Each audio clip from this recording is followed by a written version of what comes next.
So ignore this title, Epistemology and Equity, Diversity and Inclusion in Prior Learning Assessment. I rewrote all of this morning, and because I thought what we were covering yesterday and today and tomorrow, it just didn't fit. So I'm not going to take very much time at all, and wasn't it excellent, the presentations that we just had talked about co-designing, because I'm not just going to talk about co-designing, I'm going to have the student talk about it. So I'm going to talk a little bit about, just remind everybody what PLAR is at Thompson Rivers University. Going to give a really brief history of how the Westerners treated the Indigenous people when they came to Canada, what we're doing to do better, a new path, an emerging path, what have we learned, and really important, I'm going to talk about combining the heart and the brain, and then I'm going to hand things over to Justin. So I'm not going to go through this slide. I'm going to try to take just about another 3 or 4 minutes. Prior learning assessment, as we've talked about, a process to assess non-formal and informal learning, including the knowledge, skills, and competencies individuals have. And I'll leave it up to you to read the rest of it, except for the benefits. Students are more likely to complete their credentials. It saves them time and money, and it increases their self-esteem, self-worth, awareness of their strengths and areas for growth. I think that's one of the most underrepresented areas of prior learning assessment, and not enough talk about that. So how's that for an image? Isn't that horrendous? This is from a Cree artist, Monkman. I can't remember his first name right now. Jet lag's still here. But for hundreds of years, Canada has been walking a very destructive and depowering path, feelings and actions of superiority in the colonizers' ways of knowing, the epistemology, and learning pedagogies. We believed that these ways were superior and must be adopted by all, and we went through extreme measures to ensure that. The Truth and Reconciliation, which I'll talk about a little bit more, labeled it as cultural genocide. How can we do better? The Truth and Reconciliation that I just mentioned there is calls to action, with 94 calls to action, 5 principles on truth, justice, memory, reparation, and recognition. That was interviewing over 6,000 people that had survived residential schools. And just to go back to the residential school image, I think a picture says 1,000 words, guided us, as did the United Nations Declaration on Rights of Indigenous Peoples. Moving ahead, wanted to talk a little bit about two-eyed seeing, and that's learning from seeing, as we've been talking about. We're just giving it a different name right now. Learning to see from one eye with the strengths of Indigenous ways of knowing, and from the other eye with the strengths of Western ways of knowing. So it's that combination of taking the best of both. So what have we been doing? I'm the director of Prior Learning Assessment Program, and when I first started in this job in 2018, I was horrified by some of the language that was used. And what did I hear? PLAR isn't for everybody. We just want to pick the lowest hanging apples on the tree. If they can't write what their lived experience was or what their learning was, and if they can't reflect on it, probably they should take the courses. Yeah, that's what I walked into. Yeah, and Nan knows this very well. So we started a new path, and we started to research. We asked the people that had lived this experience, the Indigenous students, how did you feel about walking down this path? What did you feel safe sharing your cultural knowledge and understanding? We did our first learning circles, and that image there is somebody came in and drew as we were talking and helped us record what those feelings were, what the emotions were, what the context was. And then I met Justin. And Justin took me from understanding things with my brain and helped me understand things with my heart. So Justin was a student that was really struggling with how we had set up prior learning assessment and recognition. And he was very patient, very articulate, very flexible and collaborative in co-designing what we needed to do next. So we basically deconstructed, we took apart what PLAR was, We looked at what was working, what wasn't working, and how could we do better. We knew we were walking a path that hadn't been forged before, and we knew that that path had a lot of corners, twists, turns, hills, that we couldn't anticipate, and we still took that first step. We also pulled others onto this group. We worked with an Indigenous education developer, cultural advisor. They helped guide us. We started exploring what other post-secondary institutions were doing. We hired Indigenous advisors and assessors to help us as well. Began consulting, we're doing this right now, with Indigenous communities, and just as was referenced a little while ago, doing with, not for. How do we co-design this together? This year in our PLAR retreat, there's an image of us listening to a Shrepnik Stutka. There's no English translation for this. It means a legend. It means how you share your values, your philosophies. Some people will refer to it as a story, but it's much more than that. We had an Indigenous educator talk to us about how fog came to be, how the fish, the trout came to be. And in that storytelling, in that Stutka, she was able to share some of those values, some of those philosophies. And she did it in her Indigenous language, Shrepnishism. Putting us, the PLAR team, the assessors, the advisors, the educators, in a very different perspective. We were walking in a path we'd never walked on before, understanding what it must be like to not have that sense of belonging, that understanding of the language and the vocabulary. Helped us look at our privileges, our assumptions, our biases. What are the students experiencing when they come through the PLAR program? Next year, we're working with 3 bands in our community to deconstruct PLAR further. We're using an open, radically open pedagogy to use IICRD. It's not enough to talk about it, we have to do it. We learned a lot from Justin. Now we want to take what we've learned and we want to expand that exponentially. What have we learned? The epistemology and the pedagogies. So we've learned that the Western way of knowing, the Western way of teaching, the Western way of learning, the Western way of assessing is a way, and it should be considered. But Indigenous ways of knowing are very sophisticated, very complex. Believe action takes impact over the next 7 generations, meaning what you do today is going to reverberate through history in the next 7 generations, and you always have to honor the generations that have come before you, so very rigorous. Sampling of the knowledge systems, they had very long before the white people ever came to the land, governance structures, natural resource management, natural remedies and medicines, environmental conservations, education systems that were very rich, very well understood, and very complex and sophisticated. Justin's going to talk about ways of learning the pedagogies, but it took me a lot. I could understand it with my head, but not my heart. That learning is place-based, experiential, holistic, cumulative, intergenerational, dynamic, and nonlinear. Everything you've been hearing about the last 2 days. I was very much socialized in the Western society, and this was all new to me. And how do we assess learning? Well, I'm going to let Justin talk a little bit about that. But what we did was we looked at, can we assess prior learning in a much different way? And how could we do that? How can we do it holistically? So how can we use storytelling? How can we use observation? How can we use others talking about it? Not having to brag about yourself, but having that humility for others to talk. How do you, I want to show you. I don't want to tell you, I want to show you what I can do. And how do we braid this with the TRU, my university's requirements?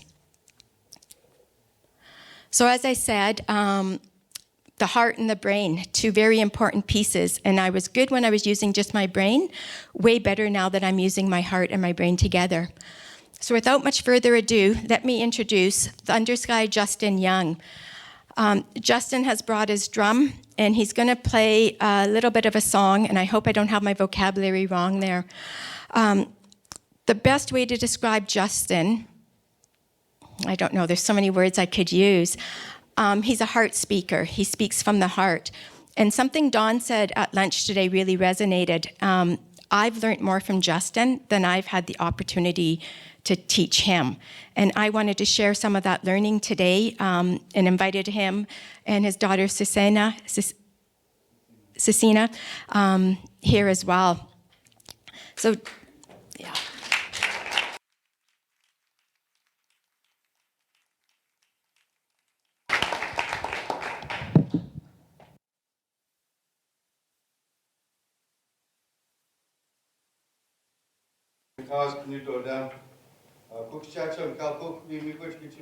Thank you kindly for this beautiful territory where we are here in Vienna. To all the ancestors that have walked in this land, this way of being here in this sacred place where we are. Thank you kindly for allowing us to come here to your territory and share like this here. It has been a journey to get here, a journey of walking and learning. I brought my little baby girl here too because she knows things and she learns things. She gets to watch and be here with them. The song I wanted to sing here is it's a prayer song, it's an honor song, it's a way of being song, you know, it's a sacred way of life. This drum here just means that, you know, it's not about being better than anybody in any way, it's just about learning to pray in a good way, and that this drum represents the heartbeat of my mom, you know. I heard my mother's heartbeat from the inside. When I come into this world here like this today, I carry my mom's heartbeat into the world like here.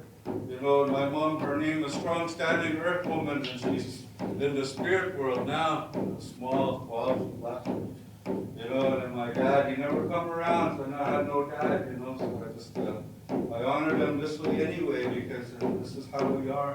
This is how we are. So I honor you like this here, this way now, too.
Thank you, Justin.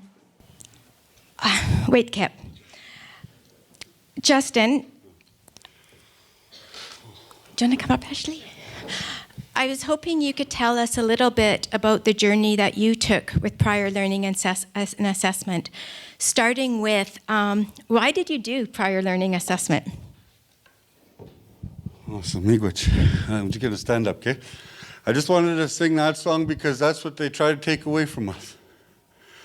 And so when you talk about ways of learning and ways of knowing, that lives on now. That lives on in me. It lives on in my baby girl. That'll live on in our family. And I don't hate nobody. I don't hate anybody for what has happened to us. I learned love. Love sets me free. Forgiveness sets me free. You know, I went to the university to go and try to find a way of life. And I got lost in there. Because there's nowhere for me. There's nowhere for me to be there. I'm not good enough. I'm not strong enough. I'm not smart enough. I don't fit in. I don't belong. I'm an Indian. I'm an Indian. They don't want me there. I don't want to be here. And I'm no good. That's how I thought in here. So I didn't go all the time, and I got lost, I struggled, and I quit. And when I quit, I had such a hard time, there was no one around. A lot of that comes from the history you heard here. Residential schools, all those things. My mom went through that, my grandpa went through that, they all went through that. That's what happened to us. I'm not a victim, though. That happened to us. And it broke me in here. How can I walk when I don't even know how to have this connection? The longest journey that we're all on is from here, to the depths of my soul where I find my gift and I might be able to share it like I am here today. So walking like that, no one didn't know nothing. And I went on a healing journey. You see, I left that university, that place they call TRU. I left there because I didn't fit there. And I went try to find life. I found ways of knowing, and then Sisina was born. When my baby girl was born, I become a dad. And when my girl was born, I made promise to her, I'm going to give you the dad I always wished I had. I'm going to do anything and everything in my power to do my best to give you the best dad I can possibly be. But it has to start inside of me. I have to ask for help. Help me. I'm powerless against my addictions. Help me. I'm powerless against my struggles in my life. Help me. I don't know where to go. How do I even find help? Who helps people like me? Where do you go for that? So start ask around, talk around, went to healing programs, did healing programs. Got really inspired by healing, that I came to an idea to walk. I'm going to walk for healing. And a walk. I don't know if many of you may know this way, but over in Canada where they come, Turtle Island they call it in our way of life, over there they have BC here. And then I walked all the way to Manitoba over here. 7.5 months I walked along that #1 highway trying to save all the Indians in the beginning. But as I walked, I realized I can't save nobody. I had to look inside here. I have to learn to become the change that I want to see in the world. I have to learn to be accountable and responsible for my own actions, my own life. I have to learn how to put the things down and pick the things up. I have to learn to put my pain down and pick this drum up. I have to learn how to forgive. Forgiving is truly living. I had to forgive the ones who hurt me the most. Elder said, if you want to heal, pray for the ones who hurt you the most. Oh, it's a hard one. Pray for the ones who hurt you the most, they say. That's how our people, we think like that. So I pray for them. Send good thoughts to them. Even in anger, I'd say good thoughts. Pray, good way. Love, learn love. Every step was a prayer. Prayerful action. Prayerful action is so important in our lives. Can't just say, gotta do. We gotta do. I can't just go around and say, I'm gonna. I gotta say, I am. I am. I won't go around and tell people how I am. I want to share who I am. This is who I am. I'm Penny Segajek Dish Nakazkin. And I done that walk. I got all the way to my reserve, Bloodvein, Manitoba. That's where I'm from, Anishinaabe. That's what we call ourselves, Anishinaabe, people of the land. Anishinaabe. And I got all the way to my home over there, and I said more prayers, Talk like that. My daughter, she was on her 3rd birthday. She came there. I got to see her for a long time. I was on that road. And then from that walk, they asked me to come talk. They say, well, come talk about the walk over here. Come talk about the walk over here. Come talk about the walk over here. Travel around different places, go talk about the walk. Realize I'm just triggering everybody up. Maybe I should start thinking about other things. I start saying, talk about hurts and pains all the time. Maybe I should start thinking about other ways. Then I started learning how to become a circle keeper. Go training, learn circle keeping, sit in circle, have good talk. Not about better than anybody in any way, just have a nice circle. I was hoping we might have had one here that there's not here yet. I don't know all of you. You just don't know me. I don't even know if you all know each other. You sit around and talk a little over here, a little talk over there, but you don't have this kind of talk. That'd be real nice, get to know why'd you come here. Why'd you come here? Why'd you come here? Why'd you come here? Maybe if you guys talk like that, you might really like each other more. That's the way we are where I'm from. We sit in circle, have good talk. We learn those things. So when they ask me why I go to PLAR, I wanted to try to find an easy way through university. Because I did all the classes. I got 60 credits, and I sat in rows. And I'd always wonder, who's all in here? Who's in this class, and what do they think about these things? I wonder what they're thinking or how they're doing. Well, we wouldn't always talk to each other because humans are scared of each other. Might look different than you or might talk different than you. I'm not the same like you. You might see me because I'm this and you're that, You can't see my heart. When I come in this room, I'm not scared. I'm not scared to be here. I used to be scared to be in rooms like this. But now I feel this is a safe place. This is a good place. These are good people. You do good things. You help, you talk good, you're smart, good words come out of most of you. You share real nice. I sit over there and I listen to you. Send prayers to the event and the event organizers and the planning that goes into something like this. We talk about sacred work. It's not just posters on the wall. It's real people in the heart, in their life, how they are, how they see the world, who they are. Into me I see. Into me I see. And then how do you see that? Who are you? The biggest journey I've ever learned about life is not over here.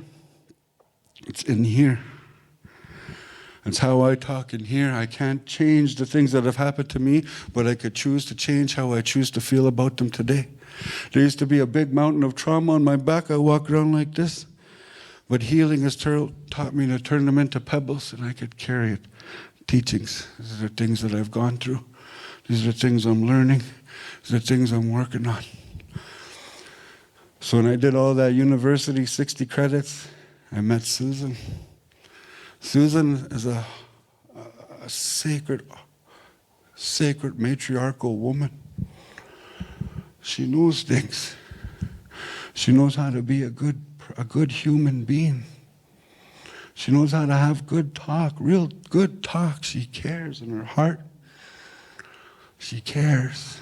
So it's easy to sit with her and have good conversation. Lots of good conversations. She called it the Friday afternoon talk. Over and over we met lots and talk about how can we make a pathway in university for somebody like me that doesn't know how to do all the writing. Can't figure out. I did 3 years in a row. I did Indigenous studies and I failed. Because I couldn't write the 10-page paper. But I knew about everything they're talking about. I said, oh, that's how I live.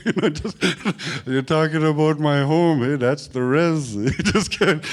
But I didn't make it through the class. So I couldn't write. But Susan always wanted to have talks, and we talked lots. It took 4.5 years to get through 1 year of courses. Lots of work, lots of talking, lots of sharing, lots of engaging community, talking with each other and then figuring out how do we do this then? How do we share this? So I like it with Julie, is it? When you're talking about don't tell me, show me. That was one of the things that I really thought about when we were doing this work. I could sit here, I could talk nice to you guys, tell you guys lots of things, but how about I come sit over here and we'll show you how. Let's circle up. Let's talk about things. Let's get to know who you are on the inside. Let's give you an opportunity to get to know you on the inside. And then have those experience, a shared experience of learning, love, and growth, and kindness, and acceptance, and see the soul of a human being. Not just the color or the gender or all those things. The soul. We all have a soul inside of all of us. We're just expressed as a human being is what I learned. And I believe in love. Love's my gift. I never knew that before when I was small. I always be worried about being a man that loves because I'm supposed to be stoic and tough. I am Ogichita. In our language we say Ogichita. That means warrior.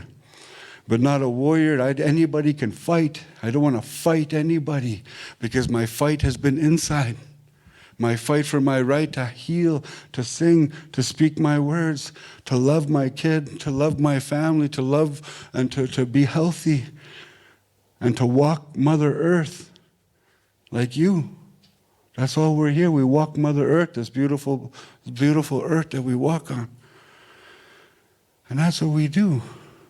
And the more we can learn to do that together in a good, safe way, kind way, loving way, maybe we'll have a better lives. Maybe. I always think we got to do good because the kids are watching. The kids are always watching, right? And then they're going to go tell those kids, and they said they're watching right now.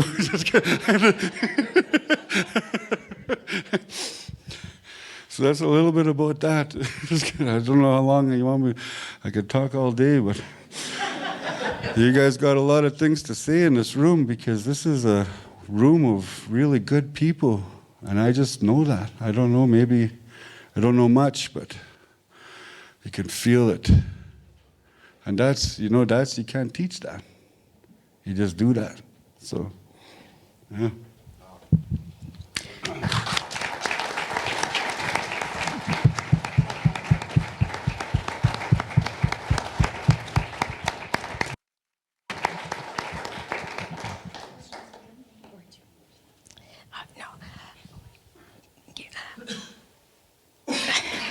Thank you, Justin. That is speaking from the heart. When you talk about people's superpower, we all have different superpowers. And as I said earlier, Justin taught us so much about what we needed to do better at and how we could do better. And when I talk about patience, and Justin referenced the Friday talks, and now a lot of this is during the pandemic, and we're on Zoom meetings. And Justin was very generous with his time. And we'd get to a part of the process, and he would struggle with it, and we'd try to look at things a little different. And when I asked him those questions about what wasn't working, what did we need to do different, he was very good at. We often didn't have answers, but we would just discuss and explore and think about different ways we could do it. And then we would do it. And then we would test that. We'd look, you take one baby step, and you look around and you see, okay, what worked, what didn't work, what could we do different, what could we do better. One of Justin's really good friends, his name is Vernie, he told me about one of the very first learning circles that we did. And I asked Vernie, I said, I'm scared to do this. I don't know what I'm doing. I don't know how to do this. And Vernie said it's like the buffalo when they're going through a storm. And it's like, I don't know what buffalo do going through a storm. And Vernie said it's one step at a time, directly through the center of it. And another elder I asked, I asked him, I said, are you ready for this? And he said, hell no, but you still have to do it. Yeah. That was Gary. yeah. So I just wanted to leave that impression of when we talk about open education, we talk about equity and diversity, we talk about being here for the students, for the learners, for that community. And if we don't hear from them, if we don't ask them, if we don't co-create with them, where does that leave us? It leaves us with some huge blind spots. And so, Justin, I want to thank you for all of the patience and all of the learning and all of the teachings that you did and will continue to do throughout your life's journey. And I thank your mother for the gift that she gave us. Yeah. Thank you. I just wanted to say a couple more things before we wrap it up. Is that okay? I just wanted to say this little bit about, because I told you that I left the university to go and do healing. But when I came back to the university, so when I left, there was only one Indigenous lady that was running a lot of the Indigenous programs at the university at that time at Plar, or for not Plar, just an Indigenous home. It's called the Gathering Place at TRU. One of the things that our way of life is we're very cultural and gathering and human. We're together, always together. So when you come from way over there and you come to a place, it's a whole other world, right? So it's nervous, it's scary, and it's a big place, and it's not having to gather. So anyways, when I left, there was one woman that was leading all that work for all the Indigenous students at that school, and she was really working hard. Joanne Brown is her name. Really did lots of good things for all students.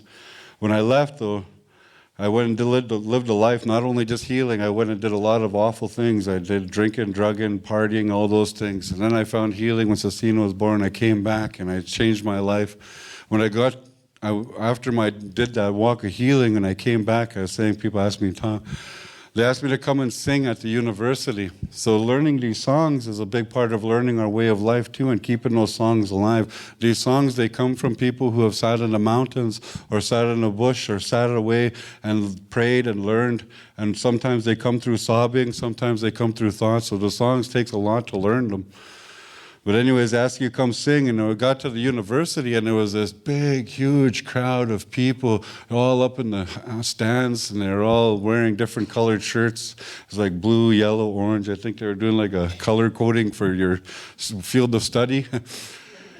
And anyway, I got to the front of the group there, and I was asking everybody, where's the other singers? They said, you're the only one that made it. I'm like, oh no, because there's Secwepemc. We live in Secwepemc Ulu, and I'm Anishinaabe, so they should have Secwepemc Ulu singers. They didn't make it, so now I'm going to sing Anishinaabe song. Oh no. Okay, so I sang my song as good as I can, and then after I was done singing that song, the dean of students came up to me and said, hey Justin, thanks for doing that for us. Do you want to come and have dinner? Or come tomorrow, we're having First Friends Feast over at the Gathering House. Oh wow, okay, that sounds nice. I'd love to come. So I go to the First Friends Feast, and I'm sitting there, and there was this one other person that used to work there. She doesn't work there no more, but she was very much about the rules. And she says to me, so Justin, sorry, you can't be here. You're not a student.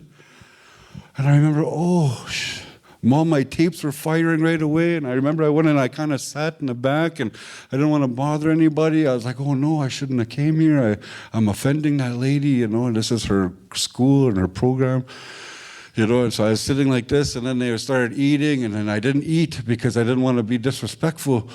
And then later, they said, we're going to have circle. They invited everybody to the circle. And I was like, oh, wow, this is nice, a circle. And they had a nice big circle in the back of the gathering place, and all the students and staff and everybody that was a part of it. And Elder Mike, he lit the smudge, and he gave everybody smudge. They have smudge in our way of life and take care of your aura. And they did that, and I was like, oh, this is nice. I've never seen this happen here before. Then they started talking, they passed feather, and everybody started sharing why they're here, who they are, what they do, why they do it, why they're here, who they are, what they do, why they do it. Oh my God, this is awesome. I never even knew all you guys were here. There's so many of you, and there's so much support. Oh my goodness, these guys do all these things. I was so inspired by that circle that I walked my beautiful face.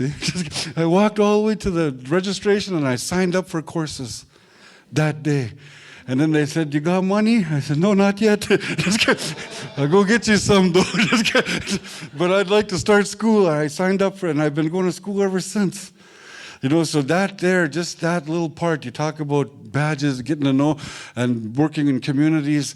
That's the circle that's so important. If you could stand in circle and have good talk and build relationships. Elders say when you go visit in the community, if you want to work in the communities with elders or any of the nations, if you ever do that, they say come visit. You got to put the time in to go visit them. Sit around, drink tea. Sit around fire, tell stories. Tell stories about who you are, where you come from. It's the best way. You can't, if you don't do that, then you just come and check a box. Try not to check box. I'll just say that.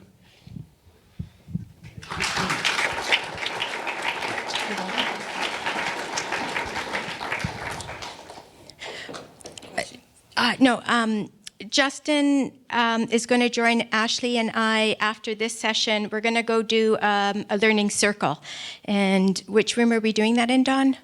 The plenum room, Okay. the other large room. And we're going to go over about 5 minutes here because you guys didn't get the thing, and we'll give Ashleigh a chance to introduce the idea of the First Nations Health Authority, what they're doing to decolonize their service. Ashleigh is from Anishinaabe country in the Sioux Lookout in northwestern Ontario. So there's a bit of a connection, and I'll just leave it to you to introduce people now. Bonjour, Ashleigh Nadishkakas, Thunderbait and Doji. I just want to situate myself. I am, do I have PowerPoints? Are they on there? Yeah, it should be there. Okay. I am white, presenting, obviously. I want to just say that I was raised with tremendous white privilege. I have both my mother and father, which I think we need to acknowledge as a privilege in this day and age. But I do come from residential school survivors. So my grandmother was a residential school survivor. My great-grandmother was a residential school survivor. My great-grandfather, they were Inuk, they were Inuit. So while Justin is Anishinaabe, First Nation, mine were Inuit. Their experience is denied in Canadian history because they are from Labrador. And because Newfoundland and Labrador did not become part of Canada until 1949, any of the atrocities that existed prior to 1949, Canada does not acknowledge. So while they do admit that the school that my great-grandmother attended and grandmother attended is listed as a residential school, they do not acknowledge anything that happened before 1949. So Canada will not acknowledge that they were traumatized through the system. So I do not acknowledge my, I do not belong to a community. I just want to say that very clearly.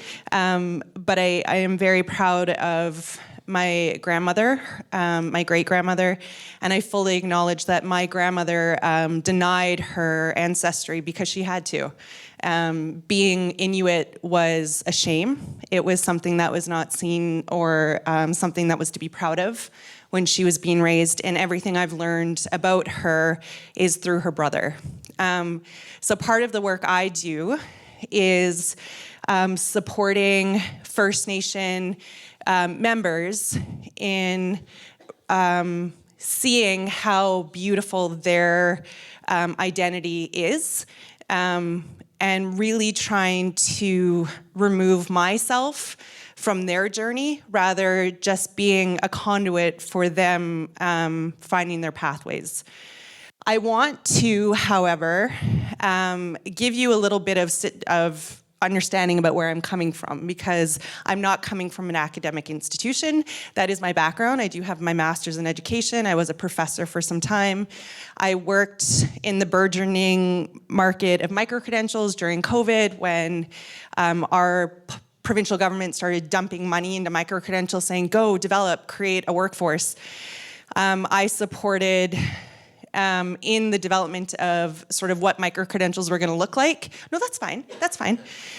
I supported in kind of what were microcredentials going to look like from an Indigenous lens, because in Ontario we have something called Indigenous institutes. We have 3 pillars. We have universities, we have colleges, and we have Indigenous institutes, which became a thing in 2017. People like to dismiss IIs as like less than, but IIs actually have to go through a more rigorous process of accreditation. But we were like, holy cow, we could do microcredentials. Unfortunately, in Ontario, they've become very limited in scope and practice. So microcredentials have become another way for IIs and colleges to kind of capture the market. However, I left my job at this II and started working for this health authority called Sioux Lookout First Nation Health Authority. And we represent 33 First Nation communities in the absolute most remote area of Ontario. So I would like you to consider sort of thinking about, absolute kind of worst conditions, third world conditions. Most of our communities do not have drinking water. Our communities do not have internet access for most parts. The nursing stations do. So nursing stations are run by the federal government. So during the treaty agreements, when the Canadian government sort of said to the First Nation communities, we're gonna, sign treaties with you and we're gonna be really nice to you. We're gonna take your land, but we're gonna let you kind of live in these other places. Sign these documents and say you agree. We'll give you education and healthcare. They sign these documents and they haven't really kept their promise, but in that process, they signed these treaties and the federal government took over responsibility of healthcare. So now there's these nursing stations which have not worked. So I support 33 First Nation communities in healthcare. So I am the program analyst to the COO. It's a position that I kind of created for myself. I know Mina was saying I also did the same thing. But we did it out of necessity of trying to, I write funding proposals to find money. I write briefing notes to government officials. I sit with professional bodies to try and argue with College of Nurses and physicians to try and kind of say, look, this is what healthcare is in the North. So some statistics to kind of keep in mind. Ontario has the highest population of First Nation members. Ontario is the only area that has an actual governing body that represents First Nation members. It's like a First Nation governance or government, which is called Anishinaabe Nation. Cancer is the leading cause of death in our communities. It's one of the highest cancer rates per capita in Canada for First Nation people. We have, so First Nation people in Canada between the ages of 15 and 24, 126 per 100,000 men will die by suicide versus 24 per 100,000 in Canada. So men between the ages of 15 to 24 of First Nation descent, 126 men per 100,000 or more will die by suicide versus 26. So mental health and suicide in First Nation communities is just, it's rampant. And I can't stress how much mental health concerns exist in First Nation communities. So last December, we had 15 children become motherless in 1 month due to suicides. So 15 children in 1 month lost moms. And this is something that is not just like a one-off. This is something that happens day after day after day. And we don't have ways of addressing this. Like we just last month announced a mental health crisis, again, in our communities to get more resources. We have some of the highest rates of diabetes and amputation, human trafficking. So in Canada, 4% of the population identifies First Nation women and girls. However, 50% of all trafficking rates in Canada are Indigenous women and girls. That's a massive overrepresentation of women and girls in that statistic. And most of those lend themselves to murder and missing Indigenous girls. So when we look at statistics of First Nation people in Canada and in Ontario, the health concerns, the social determinants of health, all of these things that lend themselves to why we're sort of looking at a health crisis among First Nation populations is just, there's statistic after statistic that shows we're in sort of like a crisis. And the problem is that we're always in a crisis. So the Canadian government kind of used the communities I work for as the shining example of how well they did during COVID. And we use the argument that, yeah, because for the first time, we were given autonomy over healthcare, we were given the resources we needed during healthcare, and we excelled because we're always in a crisis. So we just did what we always do, and we did it well. So what we're now trying to do is take over healthcare. We said we can't keep waiting for the Canadian government to do these things for us, because you're not. So what we're actually doing is something called health transfer, and we're gonna take healthcare over. We're gonna do it for ourselves. BC did it, and they've done a phenomenal job, and now BC, one of the women who were instrumental in that, is now my boss. So what we're actually gonna do is take over our own healthcare. But there's a problem. Indigenous knowledge, First Nation knowledge in healthcare is not recognized. So even though healthcare workers, even though First Nation communities had a robust healthcare system before contact, before colonization, before institutionalization, before residential schools, their knowledge is not recognized.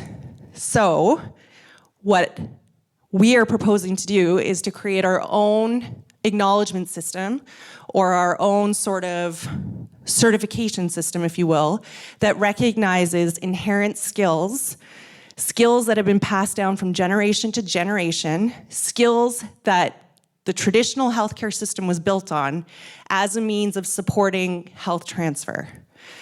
So I have this quote, and I think it was Kelly that I stood up and applauded, who said we need to recognize community skills. We so often focus on a deficit model, this idea that if it's not based in an academic system, it's not worthy. And yet that's just not true. Knowledge outside of this kind of traditional practice of knowledge is robust. It is beautiful. It is strong. And it might look different, and that's okay, but it's had to function differently. It's had to survive differently, it's had to do different things, but it doesn't mean it's not as valuable or not as worthy. It might just look different. But there's a scholar who worked with the Maori group, and he said that the real mindset among the Maori was shifting from this deficit model in education to a proactive model, and recognizing that we don't have to sit and wait for someone to do the work for us, but that we can actually go out and define what education looks like, or define what skills look like for ourselves. And the second that they did that, the second that they stopped looking at decolonization, which puts the colonizer at the center of the work and makes everybody wait for the colonizer to say, this is what we're no longer going to look at from the lens of like a white lens or whatever. The second they stopped waiting for decolonization and started reframing and re-acknowledging education that has always existed, the Maori stood up and said, we don't need to wait for other people to do this work for us. We can do it ourselves. We don't have to wait for other people to come along and define what education and knowledge looks like for us. We already know this. We can create our own frameworks. We can create our own systems. We don't have to wait for other people. And the shift for this community was they had more motivation, they had more sort of momentum to move forward. There was a complete shift in mindset and a complete adjustment in how they were looking at jobs, learners. Everything changed, and it became a complete transformation. So this is what we're hoping to do with our communities. And we're gonna start by reevaluating how we look at our members. So most of our members don't go to high school. There's no high school in communities. They get on a wait list to see if they can leave community and go to an urban setting for high school. If they don't get in, they don't get in. There's no high school. So we're gonna look at community members in a different lens. So we have a stay-at-home mom. Maybe she's been stay-at-home for 15 years, maybe 10 years. Maybe she's been looking at an elderly parent. In the traditional work field, she's had that gap, like Mina said. There's that gap on her resume. But what we're gonna look at is what skills and competencies did she attain in that time as a stay-at-home mom? Maybe she was taking on the finances. Maybe She project managed because she was managing kids' schedules. Maybe she was looking after an aging parent, and we can help her get into the field of long-term care. What healthcare skills or what healthcare field can we support her in or acknowledge or openly recognize based on what she was doing as a stay-at-home mom? So that's where our work is going to start, or part of the work we're going to do. And having listened to a lot of the conversations, I'm going totally different place now with some of the stuff that we've discussed. But I have a 4-phase approach that we've taken to the federal government on how we're actually going to approach this education initiative. I'm waiting to find out if we get the funding. It's a pretty massive ask, but the federal government's pretty good about supporting us because they don't want to do healthcare and they don't want to fund, they want to get out of healthcare for First Nation communities. So if we can come up with ways that supports both job creation, supports gaps in healthcare, and also gets the federal government out of doing healthcare, they're pretty good about giving us money to do it. So this is kind of a 4-phase approach that I've sent off to the government to see if they're going to fund it. So I should know by the time I get home if I'm going to get a department or not to do all this work. But I'm happy to talk about this later.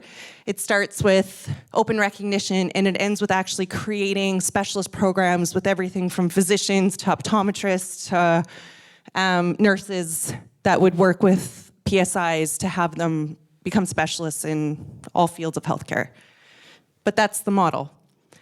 So like Justin said, this journey is about working, and Susan, this journey is about working with the learner. This doesn't work if I just come in and impose a model on communities. A, they're not going to listen to me because I won't be allowed in. I have to ask permission from 33 chiefs, and they're going to look at me like, listen, white girl, you're not coming here. And then the second part is, members aren't going to buy in if the chiefs aren't supportive of it. So the entire process, as Kelly says, is about creating space for this to happen and letting community take over the process. I'm just the conduit that provides the tools to let it happen. But how it actually unfolds, I'm not going to have any control over. So what material is going to look like, what the curriculum is going to look like, all of that is in the hands of the community. Thank you very much, Ashleigh. Wow. Wow.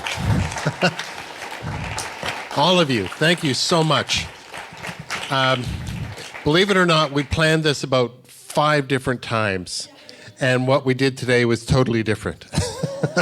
So what we were going to tell you about, that what Susan was going to tell you about, was that in the clinic that follows this, and we're going to do a break now for 15 minutes, and then everything is going to start not on the hour, but quarter after the hour, and will end quarter after the hour. We're going to run a clinic where those of you who want to follow up on these ideas, you can learn more and pretend you're either a First Nations Health Authority or that you're TRU and you're trying to decolonize your recognition processes. That's the clinic that will follow this after the break. Thank you so much, Miigwech. Chi Miigwech. Right.